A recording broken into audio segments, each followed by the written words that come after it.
Good morning, this is the Signal Mountain Wilderness. That would be Signal Mountain. And I'm going to break here to talk some anime.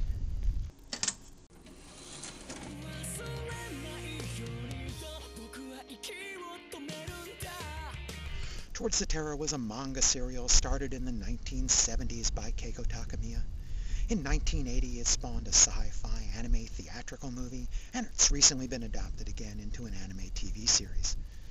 That TV series has now been released in North America by Bandai, and all the parts are out. The basic parts remain the same in all three tellings, but compared to the movie, the TV series' longer length allows for a lot more detail and character development. It also has a few plot differences from the movie version, especially towards the ending. In a far future, the human race has so polluted their homeworld, Terra, that they've spread out into space and settled in colonies on other new worlds. To make sure humans don't ruin their new worlds too, they've imposed a strict totalitarian government on themselves, led by elite members and with a hierarchy of computers above all. It's a brave new world.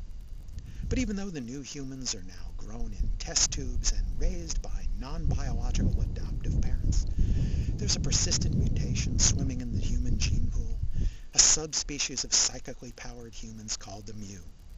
The Terran government fears and loathes these humans and kill them as soon as they manifest any psychic abilities. A few surviving Mu, therefore, are hidden elsewhere on the planet, living in solitude. They rescue new Mu from the humans whenever they can. The leader of these Mu is a powerful psychic called Soldier Blue. He's planning his retirement party. As a successor, he's identified a powerful psychic still living among the humans undetected, Jomi. Soldier Blue wants to rescue Jomi before his Mu abilities are discovered during the adult exam, and Blue plans to make Jomi his successor. More than anyone else, Towards the Terror is Jomi's story. Unlike the movie version, here the general human population doesn't know anything about the Mu. That's a secret known only among the elites of the government and, of course, the computers that run them.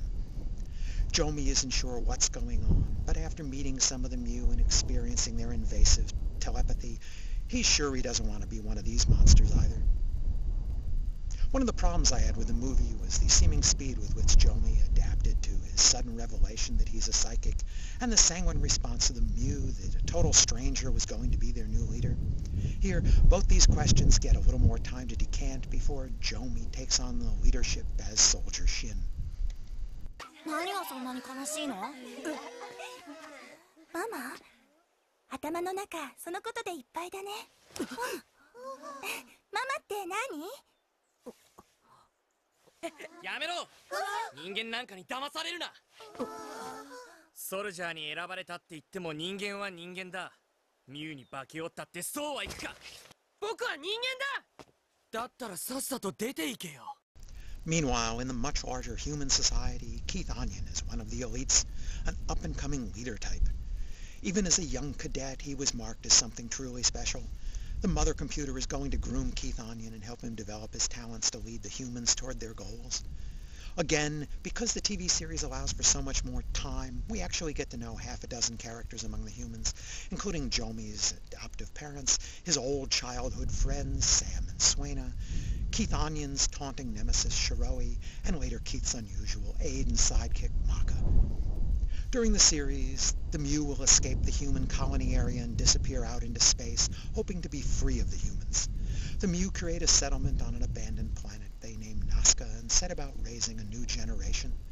This new generation, the first natural-born Mu with two Mu parents, turn out to be incredibly powerful psychics and quite different from their human spawn eldred.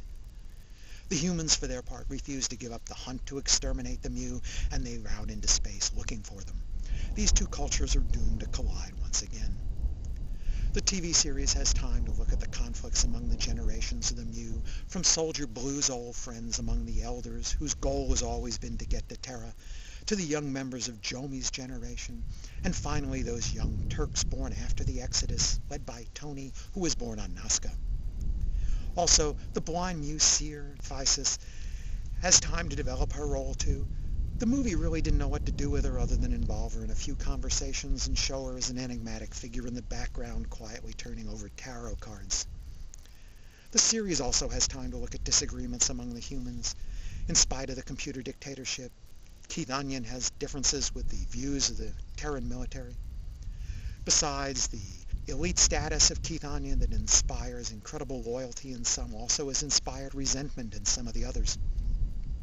My biggest disappointment in the series is how totally and inhumanely ruthless this version of Keith Onion seems throughout.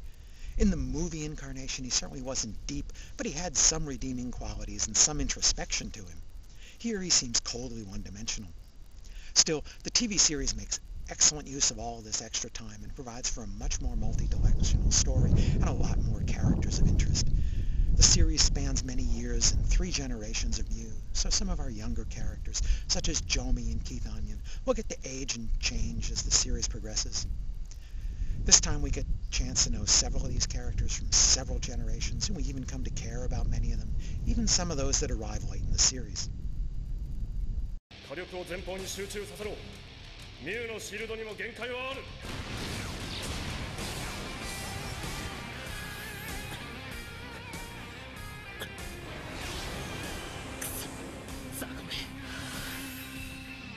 Now, I did have a few quibbles with the story. First, it's curious that the human society of this far future world so closely resembles modern human society.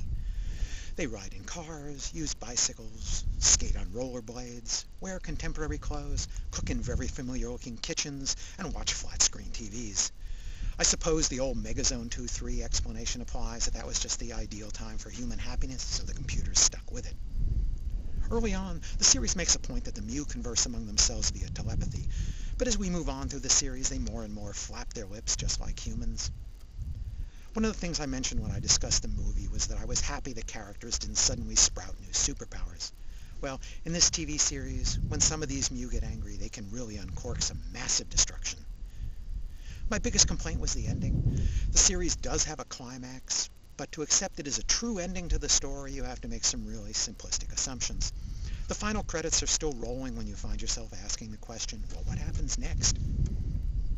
The series is directed by Osamu Yamazaki, who directed the old Yotoden OVAs back in the 80s, then apparently took 10 years off before directing Gestalt, and another 10 years off before directing this. I assume he has some other day job going on. The artwork was a little disappointing. I don't have any trouble with the character designs by veteran Nobutaro Yuki. He also did Lotus War and Escaflowne. The designs of the characters stick pretty much with the manga, so the hair still looks a little retro, but they all look just fine. But the CGI work on the exteriors of the spaceships and the space scenes look very simplistic, with insufficient detail.